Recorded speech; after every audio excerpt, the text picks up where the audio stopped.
बार फिर खुशामदीद कहती हूँ इबादत रमज़ान के स्पेशल ट्रांसमिशन में।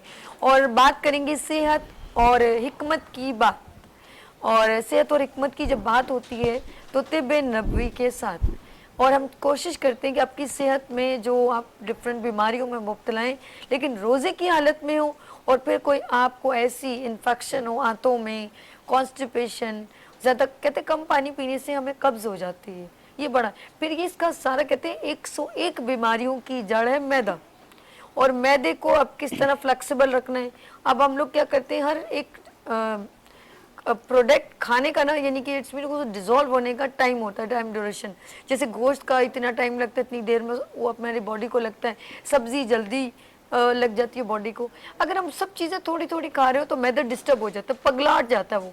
वो कहता होगा कि यार ये क्या हो रहा है, हमें गोश्त का टाइम है, फिर चने का है, फिर हम दही खा रहे हैं, ये सब कुछ खा रहे हैं, लेकिन अब मेन प्रॉब्लम है मैदे की। मैदे ने अगर सब चीज़ें हजम कर ली तो सारे ऑर्गन को सही प्रॉपर, खून, लिवर, पित्ता सब सही जगह। लेकिन अगर अपने मैदे पे जोर डाला, ज़बरदस्ती आप इतना सा खा रहे हैं, पानी पिए जा रहे हैं, पानी पिए जा रहे हैं, आपने मैदे को गड़बड़ किया ना तो सारा मामला गड़बड़ हो जाएगा। तो इस सारी गड़बड़ाहट कौन ठीक करेगा?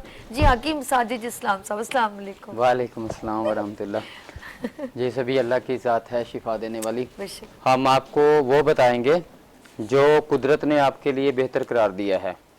तो बहुत से ख़ानदान सभी ऐसे हैं, अल्लाह की तरफ से ही ऐसे वो ख़ानदानों के अंदर बड़ी लंबी ज़िंदगियां पाई जाती हैं। मेरे पास बहुत से ऐसे मरीज़ आते हैं जिनकी औसतन एज बहुत अच्छी है। अच्छा, औसतन एज बहुत अच्छी है। यहाँ पे कमाई के चक्कर में हर कोई भाग रहा है और सामान 100 बरस का और पल की खबर नहीं, ये तो बात है ही है। फिर लेकिन इनको इसके साथ साथ अपनी सेहत की कोई फिक्र नहीं है। और जबकि अगर पता चल जाए कि ये सारे का सारा सामान यहाँ पे धरा रह जाएगा, आप उस वक्त बहुत मजबूर हो जाएंगे। खुदा ना खास्ता, अल्लाह नहीं करे जब किसी के आप मोहताज हो जाएं। अल्लाह तबारक व तआला हर किसी को किसी की मोहताजी से बताए। तो इसके लिए आपको क्या करना होगा, वक्त से पहले सेहत का कदर उस वक्त आपको मालूम होती है जब सेहत हाथ से चली जाती है। अल्लाह तबारक व तआला की नेमत का हम शुक्र अदा उस वक्त करना शुरू कर देते हैं जिस वक्त वो हाथ से जाती है, तो फिर दुआएं करना शुरू कर देते हैं। बेशक, बिल्कुल ठीक। तो जब अल्लाह तबारक व तआला ने जिस तरह के आपको तर्ज ज़िंदगी का बताया है, तो अगर बेहतर नहीं है कि हम शुरू से ही अपनी सेहत के लिए ऐसे कवानीन, अपनी रूह के लिए, अपनी सेहत के लिए ऐसी चीज़ों के ऊपर हम चलें जिसके लिए हमारे साथ भलाइयाँ ही भलाइयाँ हैं। ठीक है, तो आप अपनी ज़िंदगी के दौड़ के अंदर, अपनी मसरूफियात के अंदर इतने ज़्यादा गुमसुम हो जाते हैं कि आपको अपना खुद से कोई ख़बर नहीं होती है। अपने मुस्तकबिल के लिए आप दौड़ रहे होते हैं, अपने बच्चों के लिए आप दौड़ रहे होते हैं, अपने आप को आगे आने वाली ज़िंदगी में बेहतर करने के लिए आप दौड़ रहे होते हैं। एक आम सी मिसाल है कि इंसान सारी ज़िंदगी अपनी ना दौलत कमाने के अंदर सर्फ कर देता है। बेशक, सही कह रहे हैं। उस दौलत को कमाते कमाते जो उसकी सेहत है वो ख़त्म हो जाती है, फिर इसी दौलत को वो अपनी सेहत के ऊपर खर्च करता है। अब ये कहना चाहिए कि दाने हैं तो दांत नहीं है, दांत है तो दाने नहीं है। तो फिर इससे अच्छी बात है कि आप जिंदगी के जो भी लम्हात गुजारते हैं वो अल्लाह का शुक्र अदा करते हुए और ये सोचते हुए कि हमारा यही जो वक्त गुजर रहा है ये वापस नहीं आएगा, हमें आज से ही अपनी इस्लाह करनी है। तो बात सभी ने की है कि मैदा जो है वो उम्मुल अमराज है। अगर हमारी ज़बान में या आम ये लफ्ज़ बोला जाता है कि मैदा जो है तमाम मर्ज की माँ है, यानी कि जो मैदे से की वजह से ही अमराज पैदा होते हैं। हम ये बोलते हैं कि आपके निज़ाम इन्हज़ाम, मेटाबॉलिज्म निज़ाम जो है, इसका अमल जो है आपके ज़बान से, क्या मुंह से शुरू हो जाता है, हाथों से शुरू हो जाता है। जैसे सुन्नत के मुताबिक जब आपने खाना खाना है तो आप हाथ धोएं, लेकिन उसको टॉवल के साथ साफ ना करें। आप उन गीले हाथों से ही आके अच्छी तरह हाथ अपने धो के उन्हीं हाथों के साथ आप अपना खाना खाना शुरू करें। जब आप अच्छा हाथ धोने का हुक्म खाने के बाद है कि जब आप खाना खा लें फिर आप हाथ धो के उसको साफ कर लें। तो सभी जिस वक्त हम खाना खा रहे होते हैं हमें सबसे पहले तो ये देखना है कि हमारे हाथ गंदे तो नहीं हैं। आप इन हाथों को धो के उसी के साथ फिर खाना खाना शुरू हो जाए, उससे पहले आप अपने हाथों को साफ ना करें। ठीक है, किसी ठीक है, टावल वगैरह ठीक से। है, ठीक। और दूसरी बात ये कि जब हम मुंह में लुकमा डालते हैं, सबसे पहले तो ये बात है कि ये जो मोबाइल हमारे साथ जुड़ गया है ना, जो हमारे साथ इस वक्त दिल की धड़कन से भी ज्यादा करीब पड़ा है, तो इसको आप खाना खाते हुए साइड पे रख दें। आय हाय। किसकी कॉल आ रही है, किसकी नहीं आ रही है, टिकटॉक, फेसबुक, व्हाट्सएप, कॉल किसकी आ रही है, इसको अपने लिए 15 मिनट निकालें और इसको साइड के ऊपर रखें और अपने खाने को तवज्जो के साथ आप खाएं। बेशक। अगर आप अपने खाने को मतवज्जा होकर नहीं करते, अभी सभी अगर मेरी बात सही नहीं सुनेगी या मदनी साहब का अगर प्रोग्राम करते हुए आप इनकी बात को सही तरह से नहीं सुनेंगी, तो सवाल गंदम जवाब चना हो जाएगा। अरे वाह, तो बिल्कुल जब आप खाना खा रहे होंगे और आपका जो मेटाबॉलिज्म निज़ाम है, जो निज़ाम है, इंतजाम है आपका, अगर उसको यही नहीं पता कि पानी कहाँ जा रहा है, हाजमा कहाँ से हो रहा है आपका, क्योंकि दिमाग जो है वो पैगाम रसानी और हुक्म रसानी करता है। मैदा अकेला कुछ भी नहीं, मैदा मोहताज है आपके दिमाग का, जहाँ से तरावटें मिलनी है। मैदा मोहताज है आपके दिल का, जहाँ से खुश्कियाँ मिलनी, सदा मिलना। मैदा मोहताज है आपके जिगर का, जहाँ से आपको चकनाइयाँ मिलनी है। अभी आपको समझ में आया कि मैदा खाली कुछ भी नहीं है। अगर आप ये समझते हैं कि मैदा एक खुदकार निज़ाम है, लेकिन बिल्कुल एक खुदकार निज़ाम है जो दिल के साथ रिलेटेड होता है, यानी कि जो अरादी और गैर अरादी के ऊपर काम करता है। जैसे गैर अरादी हमारा ये अमल है कि जो हमारा खाना हजम हो रहा है, हमारी सांस चल रही है, ये हमारे इरादे के बगैर ही चल रही है। हमारे इरादे के साथ हमारे हाथ हिल रहे हैं, हम आपको हाथों से इशारे कर रहे हैं, दिमाग हमारा काम कर रहा है, हम आपसे बातें कर रहे हैं। तो हमारा मैदा जो है वो खुश्कियाँ भी लेता है, चकनाइयाँ भी लेता है और तरावटें भी लेता है। ये देते हैं दिल, दिमाग, जिगर। अगर आपका दिमाग आपके खाने की तरफ नहीं होगा तो आपको तरावटें सही नहीं मिलेंगी। ठीक है, जब आपको तरावटें सही नहीं मिलेगी तो आपका मैदा यहाँ से डिस्टर्ब हो जाएगा। इनिशियल आपकी सेहत गिराने के अंदर सबसे बड़ा जो जिस चीज़ का किरदार होता है ना, वो इस मैदे से आपको पता चल जाता है। अल्लाह तबारक तआला ने इशारा दे दिया होता है कि आपका मैदा खराब हुआ तो आपके जिस्म के अंदर खतरे की घंटी बज गई कि अभी आप बीमारियों में उलझना शुरू हो जाएंगे। अभी आपको शुगर भी हो सकती है, ब्लड प्रेशर भी हो सकता है, आपका खून गाढ़ा हो सकता है, ब्लड गुर्दा सही काम नहीं कर सकता।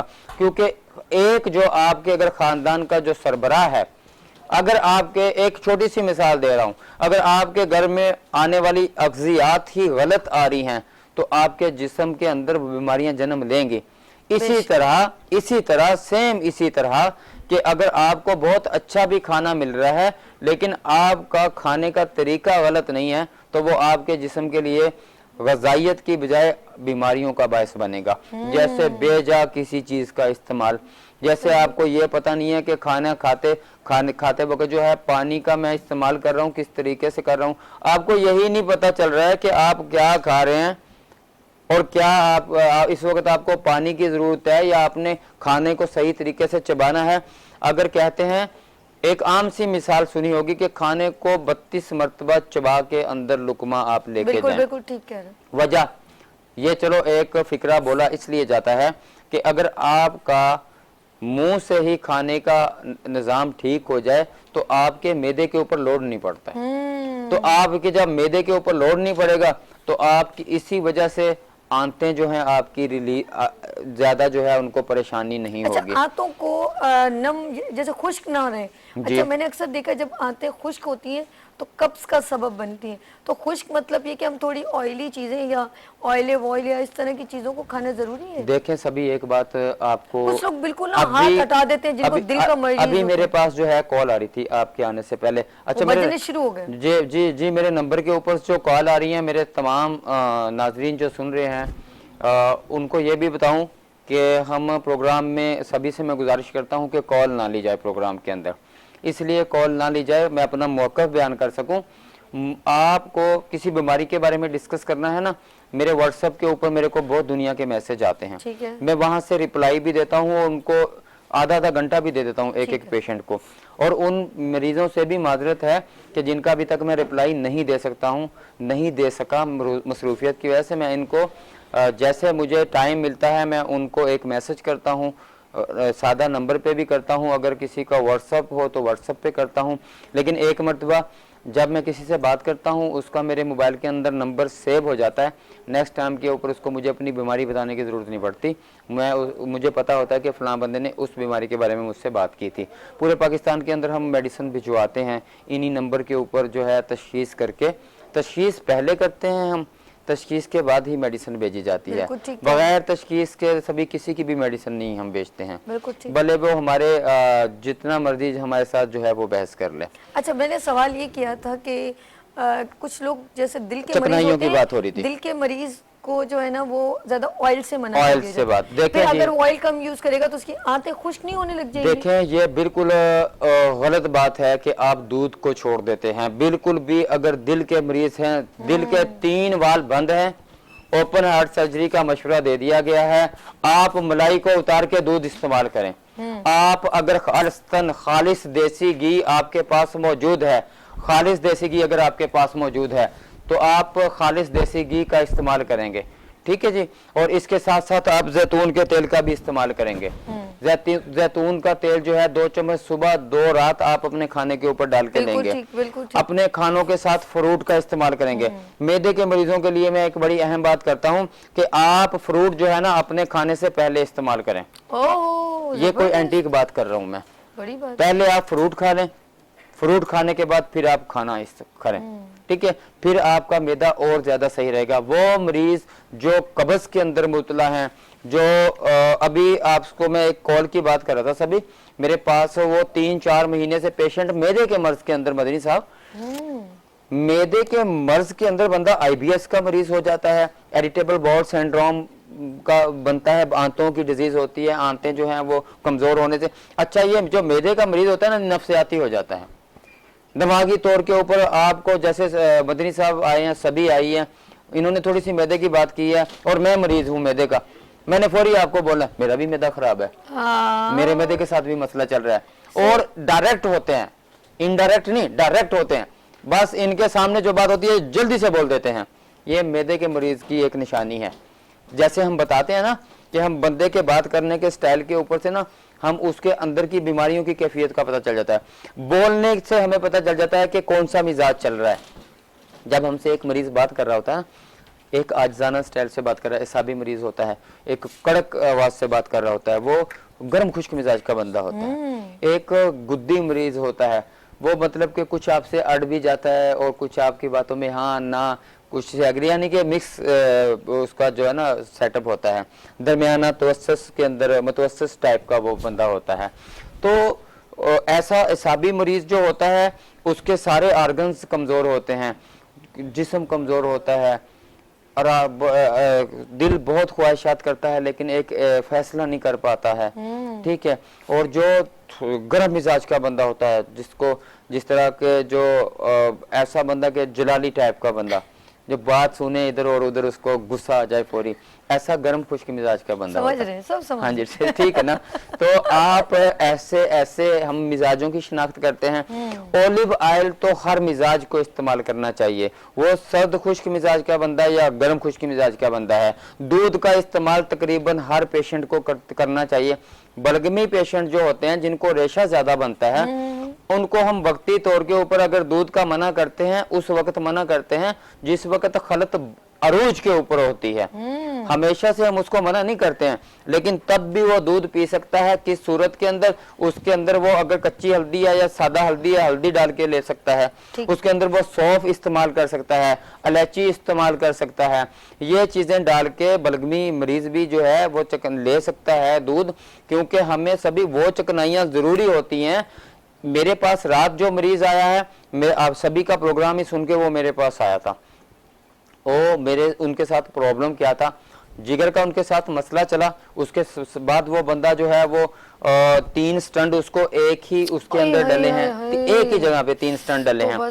अच्छा, मेरे से वो अभी जब मैं आया तो वो रात मेरे से आधा पौना घंटा बड़ी फाइल लेके आया था, डिस्कस करके गया, क्योंकि वो तकरीबन 18-19 गोलियां एलोपैथिक खा रहा है। मैंने उसको भी समझाया कि देखो आपका WBC यहाँ से ज्यादा हुआ था, RBC आपका होमोग्लोबिन जो है यहाँ पे कम हुआ था, आपके प्लेटनेस जो थे वो 6 लाख से ऊपर गए हुए थे, आप यहाँ से बिगड़े हो। आपको बिगाड़ने के अंदर आपका जिगर शामिल था। 2020 के अंदर आपके साथ मामला पेश आ रहा है, आप इस तरह से ट्रीट करते करते करते करते आप परेशान होते रहे, करते करते आपको 1 स्टंट 2 स्टंट फिर 3 स्टंट डले, आपको एक ही वॉल के अंदर आपको 3 स्टंट डल रहे हैं कि इतनी आपकी बुरी हालत है। एक हॉस्पिटल का नाम बता रहा था, मैं उसका नाम नहीं बताता हूँ। उस हॉस्पिटल में जब वो गया तो बोलते हैं जी आपकी आंतें जो हैं आपस में उलझ गई हैं। उस हॉस्पिटल का ये है, वहां पे यही करते हैं कि आपकी आंतें जो है ना आपस में, कुछ भी नहीं होता है। मैं खुद उस हॉस्पिटल में जाके अपने ऐसे मरीजों को लेके आया हूँ, तड़पते हुए को, जिन्होंने बोला था हमने आपको जो है वो ऑपरेशन करना है, आपकी आंतों का मसला आ रहा है। यानी कि इस तरह के मैं बहुत से मरीज अपने वहां से खुद मैं बाई फिजिकली मैं वहां पे जाके चेक करके लेके आया हूँ। वो मेरे जानने वाले थे, मेरे पड़ोसी थे, मतलब कि उनके साथ मेरा अच्छा रिश्ता था। मैंने नहीं बताया कि मैं हकीम हूँ, बस मैं गया हूँ, मैंने देखा है, अल्हम्दुलिल्लाह मैं लेके आया हूँ, घंटे डेढ़ के अंदर वो ओके हो गए। अक्सर को तो मैंने वहीं पे मेडिसिन दी है कि पेट यहाँ तक कब्ज की वजह से हुआ था, पेट फूल रहा था, छोटा वाशरूम अनीमा की सूरत में भी नहीं हो रहा था, बड़ा वाशरूम, तो अल्हम्दुलिल्लाह दिया, कोई चीर फाड़ नहीं करनी पड़ी। अल्सर के मरीज, मैदे की, एच पॉलरी के मरीज हमसे रब्ता करें अल्लाह के फजल करम से। देखिए सभी, अगर हकीकत बात मैं आपको बताऊं ना, चले हम तो हर वक्त जब भी डिस्कस करते हैं ना ऐसे मर्ज के बारे में करते हैं जो उलझे हुए मर्ज होते हैं। हमारी, मैं बोलता हूँ कि हम बिगड़े हुए जो केस है ना, हम उसके हकीम हैं जो केस बिगड़ जाते हैं, तो माहिर अमराज बिगड़े हुए अमराज।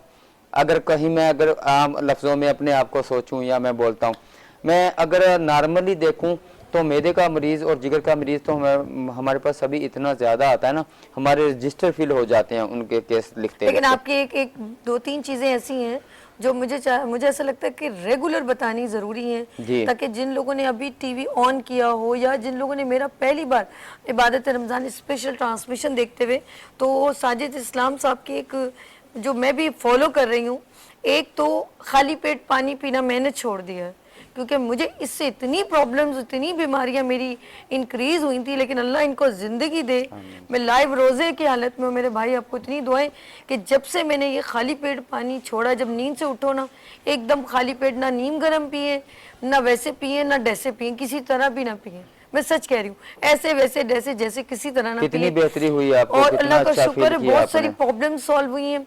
मेरा पेट का जैसे फूल जाना, हड्डियों में दर्द, ये सारी उसकी वजह से शुरू हुई थी। अच्छा, और दूसरा मैं मैं आपकी वो रिपीट हो जाए। और एक कभी भी खाने जब आप खाएं उसके बाद बेशक थोड़ा पानी पे, खाने से पहले भी कभी कुछ नहीं, क्योंकि रोजे में भी होता है, हमें सारे हमारे वालिदैन ऐसे कह रहे थे बेटा कुछ खा तो लो फिर पानी पी ले। उनको मालूम है एकदम निहार मुंह पानी पियेंगे तो हमारे मैदे पे इफेक्ट करेगा।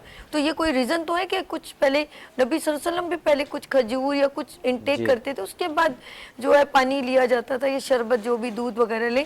और इनकी एक और बात, 3 बातें ऐसी हैं जो मुझे बहुत क्लिक करती हैं। और एक ये बात बार बार जो कहते हैं कि वो कोई मर्ज नहीं जो अल्लाह पाक ने उसका हल ना दिया सिवाय मौत के। पहले उसका सोल्यूशन है, हल है, उसके बाद वो जो है बीमारी पैदा होती है। जी हकीम साहब, अभी सभी ने जो बात की है, आप निहार मुंह पानी कुछ खा पी के पी सकते हैं, और इसके अंदर भी शहद है, खजूर है, जैसे अभी रमजान चल रहा है हम खजूर खा के पानी पीते हैं, फ्रूट खा के पानी पिए। और ऑक्सफोर्ड यूनिवर्सिटी की एक तहकीक है, उसका मैंने अपनी लिंक भी दिया हुआ है कई जगह के ऊपर, जो घुटनों के बारे में लिखा गया था कि अमेरिका और बरतानिया के अंदर ऑर्थराइटिस के जो मरीज हैं, जो जोड़ों के दर्दों के मरीज हैं, ज्वाइंट्स पेन के मरीज हैं, साबिक कमजोरियों के मरीज हैं, उनको निहार मुंह पानी सख्ती से मना किया जाता है। और पाकिस्तान के ऊपर अल्लाह का शुक्र है और हमारे मुस्लिम ममालिक के ऊपर अल्लाह का ये शुक्र है कि हम लोग सजदा अदा करने वाले लोग हैं, हम लोग रुकू करने वाले लोग हैं, तो हम लोगों के अंदर जोड़ों का जो मर्ज है बहुत कम है दूसरे ममालिक की निस्बत और ममालिक की निस्बत। मिसाल के तौर के ऊपर ऐसे मजहब जिनके अंदर अल्लाह तबारक व तआला के फजल करम से, अगर हकीकत मजहब है उस वक़्त के हिसाब से बताया था, और मजहब इस्लाम आने वाले आखिरी दुनिया के आखिरी शख्स के लिए हमारा सच्चा नबी पाक सल्लल्लाहु अलैहि वसल्लम का ये जो दीन है वो इंशाल्लाह आखिरी शख्स तक, क्या जब क़यामत बर्पा होगी तब तक जो दीन होगा यही दीन होगा, और फिर क़यामत के अंदर इसी दीन का अल्लाह के फजल करम से बोलबाला होगा इंशाल्लाह। तो मैं ये बात करना चाह रहा हूँ कि ऐसा परफेक्ट मजहब कि जिसके अंदर अल्लाह के नबी पाक सल्लम ने वो अल्फाज अदा कर दिए, अपने नबी को वो पैगाम भेज दिए जबरील अलैहिस्सलाम के जरिए कि देखें ये मेरी उम्मत के लिए जाके बता दो। अभी रोजे के अंदर भी अगर बात आती है तो खजूर खा के पानी पीने की आती है। अगर बात हमारे सुबह खाली पेट अल्लाह के नबी वसल्लम से अगर हमें अहादीस का मिलता है तो माउल असल का मिलता है कि आप जो है वो शहद डाल के पानी पी लें, शहद डाल के पानी पिए। तो सुबह नहार मुंह पानी पीना, सुबह जो हम पेट खाली पेट जो हम चीज़ देते हैं ना, हम हकीम लोग जो मेडिसिन खाली पेट भी देते हैं, उसका मकसद होता है जिस्म के अंदर फौरी से जज़ब हो जाना। तो जब हम खाली पेट पानी पिएंगे, पानी में एक वो ताकत नहीं होती। पानी तो आपका सेम ऐसे ही मिसाल है कि जैसे आपने कुछ सुबह कुछ ऐसी ग़िज़ाइयत वाली चीज़ें लेके उनको पानी के ज़रिए अपने जिस्म पे अप्लाई करना है। जैसे आप अगर मैं इसकी शॉर्टकट मिसाल थोड़ी मैच करती है लेकिन बिल्कुल सूट नहीं इसके साथ करती, कि अगर हम कपड़ों को साबुन लगा लेते हैं तो पानी को उसको साथ धोया जाता है।